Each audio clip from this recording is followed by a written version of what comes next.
Paz do Senhor, gente. Bom, hoje eu estou incumbida de dar aula para vocês novamente. Estou aqui para aprender juntamente com vocês, como eu sempre digo, e passar um pouquinho do conhecimento do que eu estudei para vocês sobre o tema da aula dessa semana, né? É um tema bem conhecido, que todos deveriam saber, todos deveriam ter na ponta da língua, que é sobre a volta de Cristo.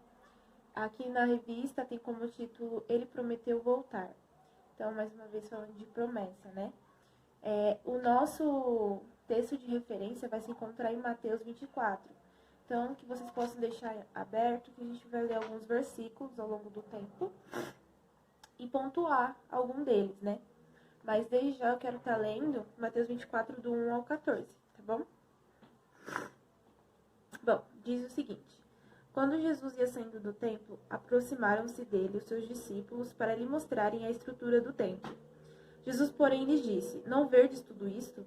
Em verdade vos digo que não ficará aqui pedra sobre pedra, que não seja derrubada. E estando assentado no Monte das Oliveiras, chegaram-se a ele os seus discípulos em particular, dizendo: Dize-nos quando serão essas coisas, e que sinal haverá da tua vinda e do fim do mundo?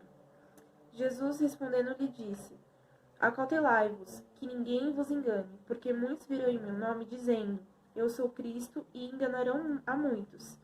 E ouvireis de guerra e de rumores de guerra. Olhai, não vos assusteis, porque é mister que tudo aconteça, mas ainda não é o fim.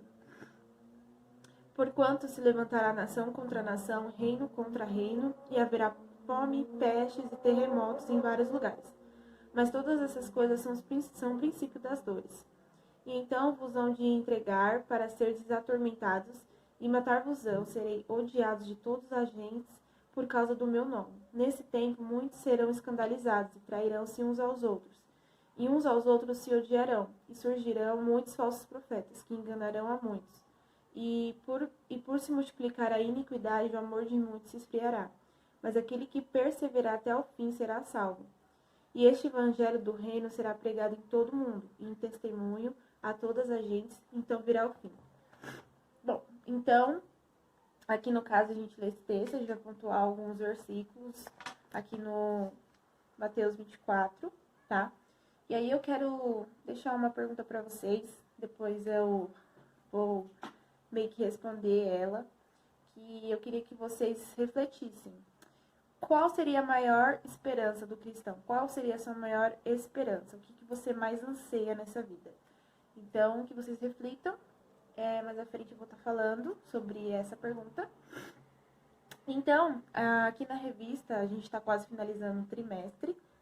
E nesse trimestre a gente abordou sobre as promessas de Deus.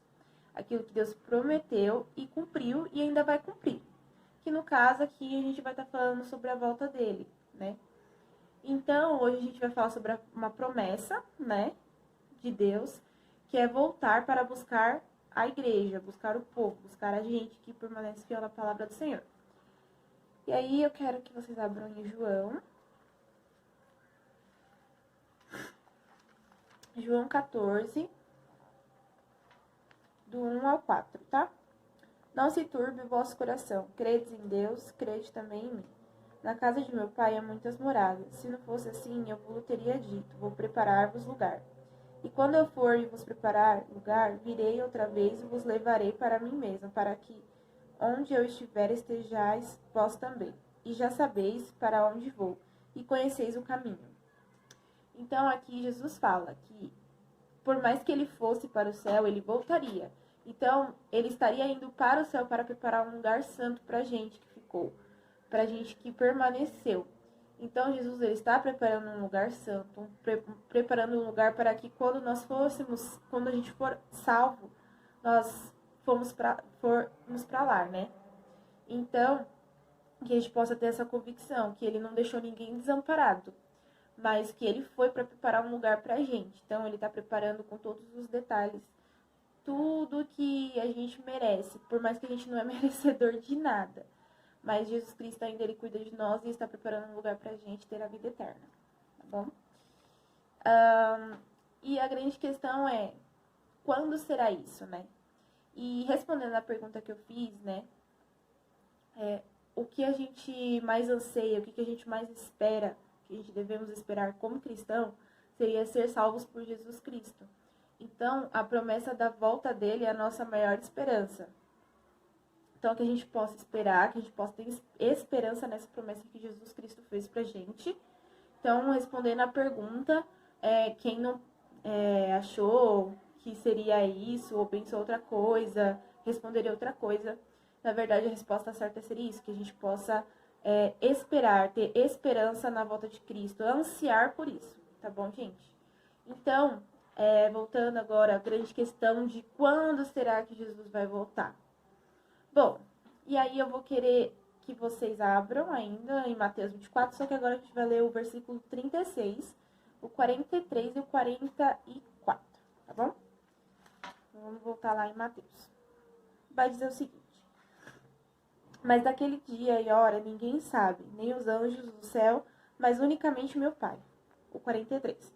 Mas considerai isto: se o pai de família soubesse a que vigília da noite havia de vir o ladrão, vigiaria e não deixaria roubar a sua casa.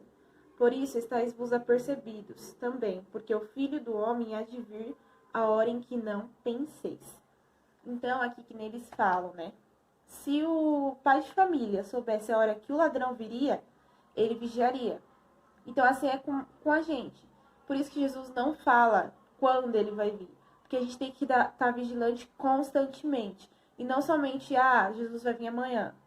Então eu vou me consertar, eu vou seguir, eu vou ficar vigilante, vou seguir a palavra dele. Não, não é isso. Jesus ele vai vir como ladrão, num piscar de olhos. Então nós temos que estar vigilantes constantemente. Então a gente não pode se assegurar que Jesus vai vir daqui 5, 10, 15 anos. A gente não pode tampouco atrasar essa percepção de quando ele virá. Porque é claro que o ser humano ele não sabe o momento certo que Jesus virá.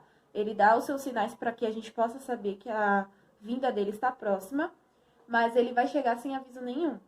Então, vamos ler aqui agora também em Tessalonicenses para a gente dar uma detalhada sobre isso, da questão de Jesus vir. E nós não sabemos o dia e nem a hora. Então, Tessalonicenses, 1 Tessalonicenses, o capítulo 5, o verso 1 e 2, que diz assim: mas, irmãos, acerca dos tempos e das estações, não necessitas de que se vos escreva, porque vós mesmos sabeis muito bem que o dia do Senhor virá como um ladrão de noite. Então, aqui também a gente vai estar podendo perceber, ter convicção de que Jesus ele vai vir como ladrão, surpreendente, um piscar de olhos, tá bom, gente? Então, que a gente possa ter isso como ciência, sabendo que Jesus ele não vai avisar o dia que ele virá, mas ele dá os sinais. E aí, em Atos, vou abrir aqui, em Atos 1, verso 10 e 11, diz o seguinte: E estando com os olhos fitos no céu, enquanto ele subia, eis que junto dele se puseram 2 homens vestidos de branco, os quais lhe disseram: Homens Galileu, por que estáis olhando para o céu? Esse Jesus que dentre vós foi recebido em cima do céu, há de vir, assim como para o céu o vistes ir. Então, assim, aqui eles falam, né? Assim como ele está indo para o céu, ele voltará também. E aí, quando Jesus, ele vai para o céu, ele sobe para o céu, ele se acende lá no céu, é bem provável que aqueles que ficaram, que nem aqui relata, que aqueles que ficaram, eles se sentiram momentaneamente desamparados. Porém, 2 varões de branco apareceram para lembrá-los de que, da mesma forma que Jesus estava subindo lá no céu, ele voltaria de encontro para a sua igreja. Então, que a gente possa ter convicção disso, que da mesma forma que ele subiu, ele voltará para buscar a sua igreja. Enquanto isso, ele está lá preparando um lugar remido para a gente. E então, segundo o ensinamento de Jesus Cristo, nós devemos estar atento à palavra, às profecias, né? E que vai permitir, que é o fato que vai nos permitir conhecer que a volta dele está próxima, como eu falei, os sinais. E aí em Mateus ainda, Mateus 24, o verso 32 e 33 diz o seguinte: igualmente, quando vir de todas essas coisas, sabeis que está próxima... 32. Aprendei, pois, esta parábola da figueira. Quando já os seus ramos se tornarem tendros e brotam folhas, sabeis que está próximo o verão. Igualmente, quando vir de todas essas coisas, sabeis que está próximo às portas. Então, Jesus Cristo, ele dá sinais. Aqui ele fala da parábola da figueira. Quando estiver acontecendo isso, você pode ter noção de que Jesus Cristo está voltando, que a vinda dele está próxima. E é o que a gente vê nos dias de hoje também. A gente vê muitas coisas acontecendo, muitas profecias se cumprindo, nação contra nação, fome, pestes. Então, que a gente possa entender. Eu creio que a volta de Cristo está bem próxima. E eu espero que vocês também tenham convicções disso, né? E aí, para que nós não sejamos pegos de surpresa, tem uma dica. Mas que vocês possam estar atentos a isso, tá, gente? É uma dica, anota aí, tá? O que eu posso dizer pra vocês, como dica, para que a gente não possa ser pegos de surpresa, seria não abrir mão da fé, né? Não abrir mão das convicções da Bíblia, que no caso, não abrir mão da palavra de Deus, daquilo que é relatado aqui, porque aqui é tudo verdade, é o que nós devemos crer. Porque a gente estando atentos à palavra de Deus vai nos permitir conhecer a vinda de Cristo, né? O quão próximo está. E também devemos tratar todos os dias como um possível dia que Jesus cumprirá essa promessa. Então, todos os dias nós devemos considerar que pode ser o dia da vinda de Cristo, que pode ser o último dia nosso aqui na Terra. Tá bom, gente? Que a gente possa ter convicção disso. Ser fiel, ter fé, estar atento à palavra de Deus, crer na palavra de Deus e viver um dia a cada um como se fosse o último, como se fosse o dia que Cristo voltará, tá bom, gente? E aí Paulo nos deixa uma dica, onde eu vou ler de novo aqui em Tessalonicenses, no capítulo 5, tá? E o verso 6, que diz assim: não durmamos, pois, como os demais, mas vigiemos e sejamos sóbrios. Ele fala aqui, não durmamos. Não é questão de você, eu não posso dormir mais. Não, não é isso. A questão de não dormir é a questão de você não deixar de ficar atento. Você não pode ficar desatento à palavra de Deus, não pode ficar desatento aos sinais. Não deixar ser despercebido, não deixar que o mundo te leve. Então, ele fala aqui para que a gente vigiemos novamente, voltando a essa questão. Então, assim, que a gente possa ter isso na nossa mente. Vamos vigiar, vamos constantemente estar vigilantes para a volta de Cristo. E aí, Jesus ele nos deu muitos sinais sobre a volta e eles estão se cumprindo hoje em dia, né? Como eu havia falado. E aí, só para frisar, ainda aqui em Mateus 24, diz o seguinte, no verso 3. E estando assentado no Monte das Oliveiras, chegaram a ele seus discípulos, dizendo: dize-nos quais serão essas coisas e que sinal haverá da tua vinda e do fim do mundo. E aqui Jesus ele fala, né, ele responde: acautelai-vos que ninguém vos engane. A questão de ser enganado, a questão de falsos profetas virem em nome de Cristo. E aí Jesus ele alertou os seus discípulos que quando estivesse próximo à sua vinda, muitos viriam falando em seu nome, falando ser o próprio Cristo, né? Tanto que aqui cita no versículo 5. Porque muitos virão em meu nome dizendo eu sou Cristo e enganarão a muitos. Então a gente vai ver ainda mais pra frente esses sinais aparecendo, já está aparecendo. Basta a gente ficar vigilante, atentos, né? Então, muitos virão em nome de Cristo, sendo que não é Ele, para enganar muitos, até mesmo os crentes mesmo. Então, que a gente possa estar vigilante na palavra de Deus, porque a palavra de Deus ela é clara. Então, são muitos chamados falsos profetas, né? Que vão denigrirem o evangelho, pois são homens impetuosos, né? Avarentos, amargos, sem caráter. Então, eles vão vir para denigrir o evangelho mesmo. Só que Jesus, ele nos alerta. Ele deixa claro na palavra dele os sinais que virão, para que a gente possa entender que a vinda dele está próxima.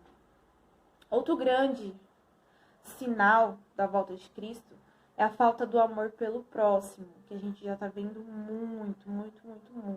A gente vê a questão do racismo, a gente vê a questão do preconceito, a gente vê a questão de classes sociais. Então, o amor ao próximo está se esfriando. E aí aqui em Mateus 24 vai dizer, no verso 12, e por se multiplicar a iniquidade, o amor de muitos esfriará. Então, Jesus é claro e a gente já está vendo isso nos dias de hoje. E também falando de amor, né? A questão de perder o primeiro amor, né? Muitas pessoas vão perder o primeiro amor, já perderam. E assim como é descrito em Apocalipse sobre a igreja de Éfeso, né? Onde lá o primeiro amor foi perdido, mas Jesus avisou, Jesus alertou. E aí eu vou até abrir aqui com vocês, em Apocalipse, pra gente relembrar. Eu dei uma aula sobre a igreja de Éfeso, né? Que vai dizer assim, no Apocalipse 2, tá? Mensagem à igreja de Éfeso. Escrevo ao anjo da igreja que está em Éfeso. Isto diz aquele que tem à sua destra 7 estrelas, que anda no meio dos 7 castiçais de ouro. Eu conheço tuas obras e o teu trabalho e a tua perseverança, e não podes suportar os maus que pusestes à prova os que dizem ser apóstolos e não são, e tu achastes mentiroso. E sofrestes, tem paciência, trabalhaste pelo meu nome e não te cansastes. Tenho, porém, contra ti que deixaste o teu primeiro amor. Lembra-te, pois, de onde caíste, arrepender-te e pratica as primeiras obras, pois, senão, brevemente a te virei, e tirarei do seu lugar o teu castiçal, e não te arrependereis. Então, aqui ele fala, né, que perderá o primeiro amor, mas ele dá o aviso, né? Volte, porque vai ter consequências. Então, a gente pode ver que hoje em dia o amor de muitos estão se esfriando, né? O primeiro amor. Muita gente deixando de vir para a presença de Deus, indo buscar lá fora, o que na verdade é uma alegria momentânea, né? E qualquer motivo é suficiente para isso, né? Para perder, para não querer mais.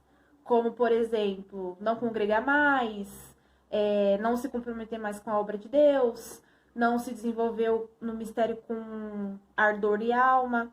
Então, qualquer motivo é suficiente para que isso aconteça, para que você não vá mais para a igreja, para que você não se doe completamente na presença de Deus, não se comprometa mais na obra de Deus. Então, isso é sinais de que o amor está se esfriando, quando qualquer coisa já é suficiente para que você venha fazer isso.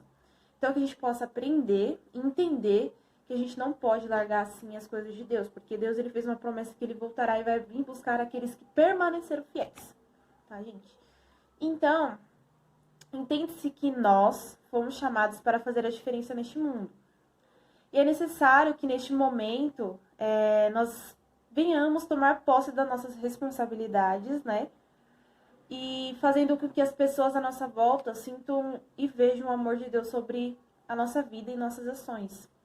Então, nós como cristãos, a gente tem que proclamar o evangelho, a gente tem que falar da palavra de Deus, estar atentos aos sinais de Deus, para que as pessoas que estão ao nosso redor sintam e vejam isso, vejam o amor de Deus sobre as nossas vidas e que elas possam entender que a nossa maior convicção, o nosso maior anseio é ser salvo por Cristo Jesus, onde lá não haverá dor, não haverá tristeza.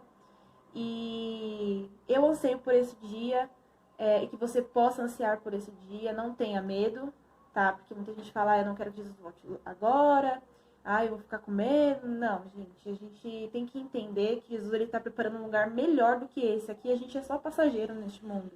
E desse mundo a gente não vai levar nada. Então, que a gente possa ficar com essa lição. Foi bem breve. Eu espero que vocês tenham absorvido um pouquinho. E foi, como eu disse, né, que nós viemos estar atentos à palavra de Deus, O estudo sobre a volta de Cristo, ele é extenso, então que vocês possam se aprofundar mais aqui. Eu só trouxe uma introdução, um breve resumo. Então, aqueles que puderem, que tenham vontade, adquiram mais sabedoria, vão atrás e que vocês possam aprender mais sobre este assunto, que não é brincadeira, tá bom, gente? Então, gente, essa foi a aula de hoje. Espero que vocês tenham gostado. Qualquer coisa, podem me chamar, pra gente tirar dúvidas, debater, tá bom, gente? Tô morrendo de saudade de vocês. Fiquem com Deus. Qualquer coisinha é só chamar.